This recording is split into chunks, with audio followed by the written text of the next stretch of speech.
44 grass courts, 5 indoors, we have clay courts, we have acrylic courts and indoor courts. We are essentially a private members club, so we have tennis facilities available 365 days a year for our members.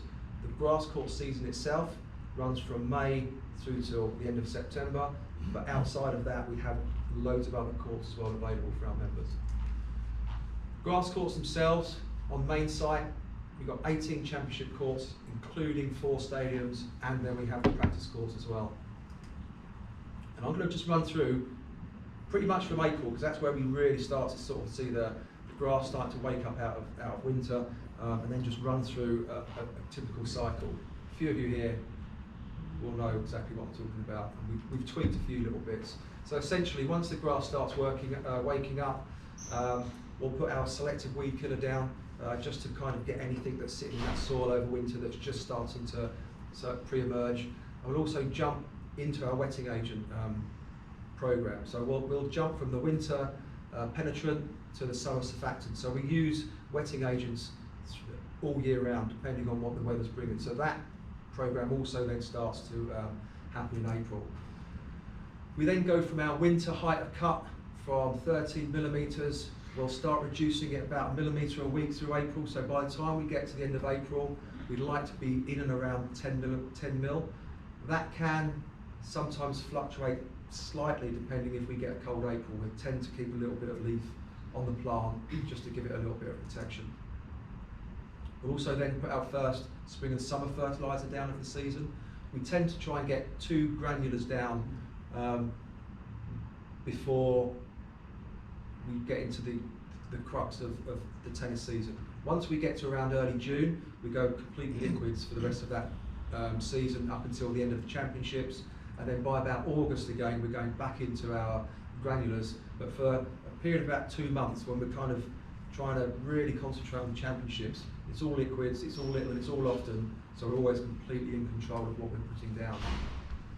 Our Primo Max starts around here this month as well. So we originally started trialling it with ICL back in 2006. We used to play around with it originally on our croquet lawns, played around with it, and then got to a point where we was really happy with it, and it's pretty much part of what we do all the time now. The skill with us for Primo is that we have to always count back for the championships, and then try and guesstimate through growth degree days when we think we need to spray it. So we currently spray Primo every 100 growth degree days. What we try and achieve to do is that once practice week starts, the last of the Primo is actually coming out of the plant. We don't actually want Primo Max in our courts and in our plants during the championships, because it slows down the recovery. So what we're trying to do is that when you often get that rebound effect from Primo Max when the last of it comes out of the plant, we actually want that rebound effect, because what happens is when the players start turning up and they start wearing out the baselines, we want that quick turnaround of recovery. So we kind of need to be growing out Primo around about that time. We'll then start rolling as well through April. We're looking at mid-May to start opening up. Since we've been phrase mowing regularly now, we don't really suffer with thatch anymore. So when I first started at Wimbledon, as a newbie, you'd literally be on a roller, rolling every day for about 7 weeks before the championships, and even then, they still weren't hard enough. Now, because we've literally just got plant and soil, we probably roll 4, 5 times, mostly 6 if it's been a really wet spring. By that point, the courts become so firm that we can actually control them through the moisture content that we're putting down. Once we've kind of bedded them down, that normally then sees them good for the rest of the year. Into May, this is probably one of the most critical months for us. What we do here will actually determine how successful we will be for the championships. All of the covers start coming in, so they go off site after the championships. All of those will get washed, repaired and cleaned. They all get installed. They all inflate. So if we get a wet lead up to the championships in the morning and all the courts are inflated, each one of them has its own door.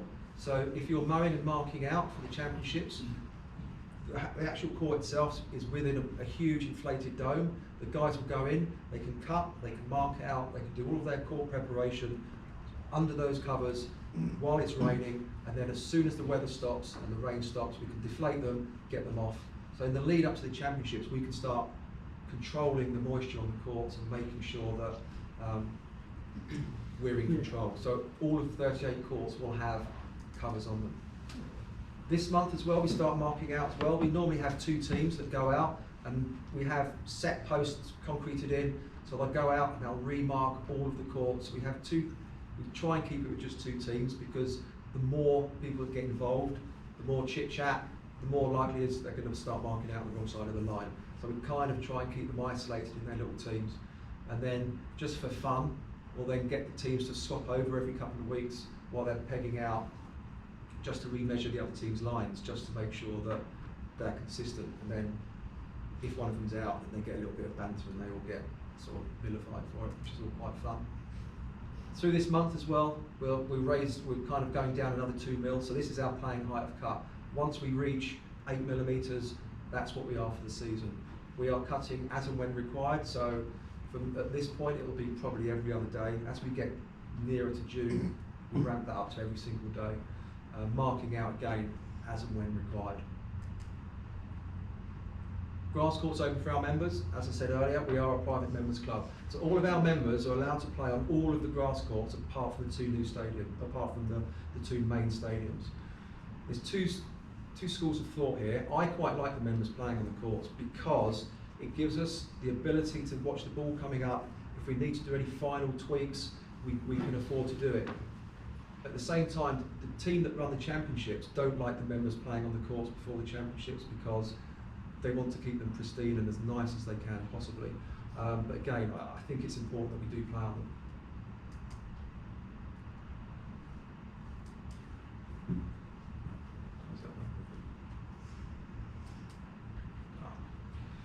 So again, these are practice courts as well. So on the practice courts, we double up on blocks. They're all covered, so all the players will play on these. We're quite a strange tennis club, because most tennis clubs in the UK will be probably 95% beginners. You'll probably have 2 or 3% of intermediate, and you've probably got about 1 or 2% where they would be what we class as a grade 1 county player. So the equivalent in the golf world is just that most tennis clubs will probably have 1 or 2% that will play off a scratch. At our club, we are probably 95% grade 1 county players. We've then got another 5% of people that are actively in tennis. They work in the tennis world, or they have a skill set that they can bring to the club, whether it be design, build, working in government. So most of our members are of a really good standard for their age groups.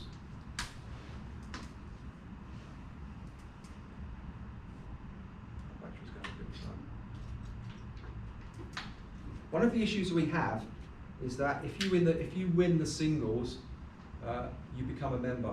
So from now on, once a player gets knocked out the French Open, for them the clay court season's finished. So what they want to be on grass now.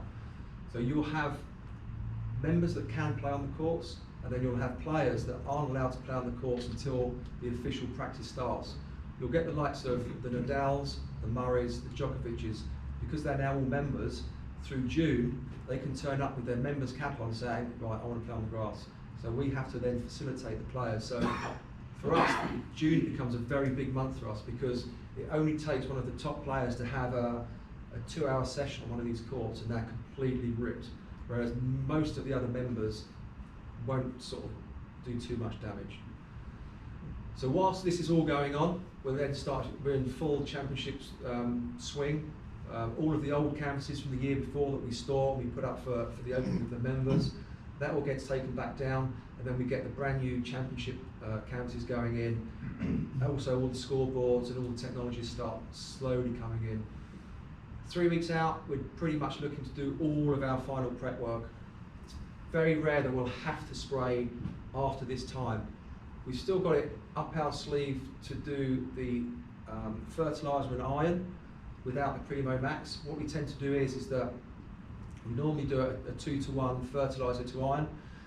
For the one just before the championships, we flip on its head. So we'll do a 2-to-1 iron to fertiliser.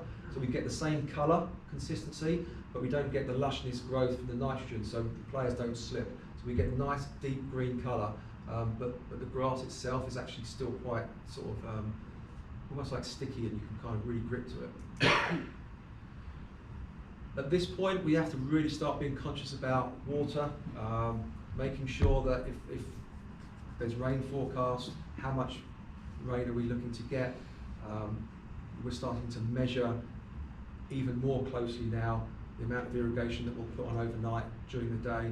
Normally from around 2 weeks out, we won't do any overnight irrigation. It'll all be visual. We can only see it just in case a head sticks on or something bad happens like that, which invariably, if it's going to happen, it's going to be then. We'll then start measuring every single court for water volume down to the litre. We'll be measuring those all the way through.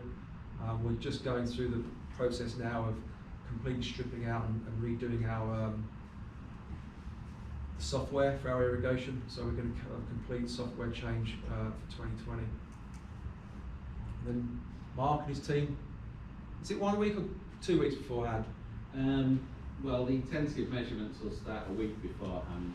Obviously, I'll be there sort of quite regularly through May and June as well. So it's 4 of you that come in, isn't there? 4 of us. So it's 4 people that are pretty much there day in, day out for this week 3 weeks, yeah. and the 2 weeks of the championships, and they will take every single measurement that you could possibly need to take. Ball height, moisture. This type of bit adds into what our research is. So with the